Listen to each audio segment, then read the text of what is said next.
camera defaces the ballot, and obviously where there is a cross at the bottom, he just keeps it into the tray.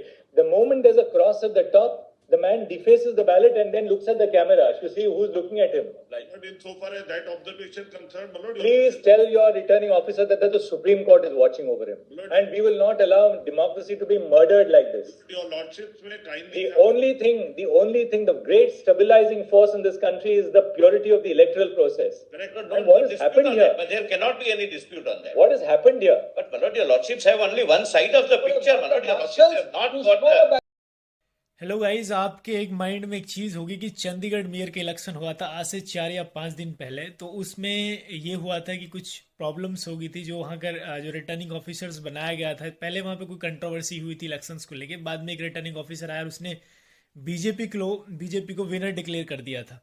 तो आज उसके ऊपर एक supreme court का remarks आया है। सबसे पहले तो बेसिकली मैं आपको बता दूं कि वो मुद्दा क्या था। वो वहाँ पे चीज़ ये हुई थी कि टोटल वोट्स जो थे 36 थे। मेयर का इलेक्शन था चंडीगढ़ का। 36 वोट्स में से 20 वोट बीजेपी के 20 वोट जो थी वो कांग्रेस और आम आदमी पार्टी के पास थी और 16 वोट्स थे बीजेपी के पास में। लेकिन होता क्या है कि बीजेपी के तो जो 16 वोट है वो पड़ जाते हैं और सारे के सारे वैलिड वोट होते हैं, और जो कांग्रेस और आम आदमी पार्टी के जो मिलके जो 20 वोट्स होते हैं उनमें से 8 वोट को इनवैलिड करार दिया जाता है, जिससे 4 वोट से मतलब 12 वोट बच जाते हैं और 4 वोट से वो जीत जाते हैं बीजेपी।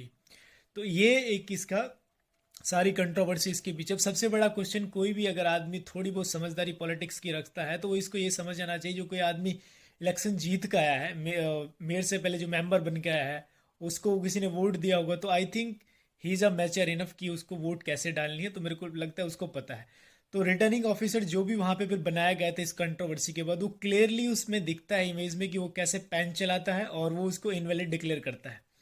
उसी के ऊपर सुप्रीम कोर्ट का रिमार्क्स आया है। और ये एक ऑब्वियस सी बात है कि अगर कोई इनवैलिड वोट्स हुए थे, कोई गलती हुई थी, तो ये गलती सिर्फ कांग्रेस और आम आदमी पार्टी वाले मेंबर्स की क्यों थी, ये एक आध वोट बीजेपी वाले की क्यों खराब नहीं होगी। तो ये सभी समझदार लोग इस बात को समझते हैं। लेकिन सबसे बड़ा है, इसके ऊपर भी हाई कोर्ट में ये केस गया, शायद कुछ ज़्यादा कुछ सुनवाई नहीं हुई हाई कोर्ट में, तो ये लोग फिर सुप्रीम कोर्ट गए, आम आदमी पार्टी वाले और कांग्रेस वाले। तो सुप्रीम कोर्ट के एक बहुत बड़ा रिमार्क्स देखने को मिला है, और शायद हम कह सकते हैं कि supreme court is the only hope to save the democracy of India. और सुप्रीम कोर्ट ने इसमें क्या कहा है, सुप्रीम कोर्ट की मैं अगर आपको एग्जैक्ट लाइनिंग पढ़ के सुनाऊं तो सुप्रीम कोर्ट ने कहा है कि चंडीगढ़ मेयर पोल चंडीगढ़ जो मेयर पोल्स था उसमें Supreme Court slam returning officer who held the Chandigarh mayor election and say it is obvious that the returning officer was deface the ballot paper. वो कह रहा है कि ये बिल्कुल ऑब्वियस बात है कि जो रिटर्निंग ऑफिसर था उसने डीफेस किया था बैलेट पेपर को, मतलब खराब किया था। सुप्रीम कोर्ट से this is way he conduct the election, क्या ये सही तरीका है इलेक्शन कंडक्ट करने का? This is a mockery of democracy, ये डेमोक्रेसी के नाम पे एक मजाक है बद्दा, ये सुप्रीम कोर्ट ने कहा है।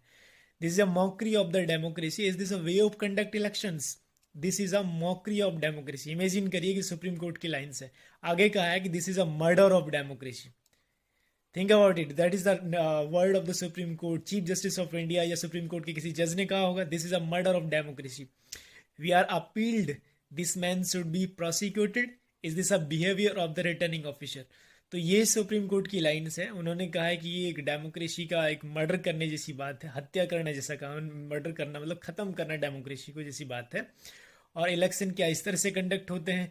This is a mockery of the democracy, this is the murder of the democracy. So we are appealed that this man should be prosecuted and is this a behaviour of the returning officer? तो ये I think कोई भी समझदार आदमी तो ये समझता ही है कि अगर कोई वोट इनवैलिड हुआ भी है तो आई थिंक 16 उनके भी थे, उनमें से भी कोई वोट खराब हो सकता था, लेकिन नहीं, क्योंकि इनका ही खराब होना था। दिस इज द जो खड़गे जी ने कुछ दिन पहले भी एक बयान दिया था कि शायद ये लास्ट इलेक्शन हो सकता है, लगता है कि इस तरह का वो ठीक ही कह रहे थे। तो ये बहुत गलत है, आई थिंक डेमोक्रेसी के लिए हेल्दी नहीं है। और सुप्रीम कोर्ट जैसे एक अदालत को इसके इतनी ऐसी ऐसी बातें करनी पड़े कि this is a murder of the democracy, तो ये गवर्नमेंट कहाँ ले जाना चाहती है देश को? ये थोड़े सोचने वाली बात है हम लोगों के लिए।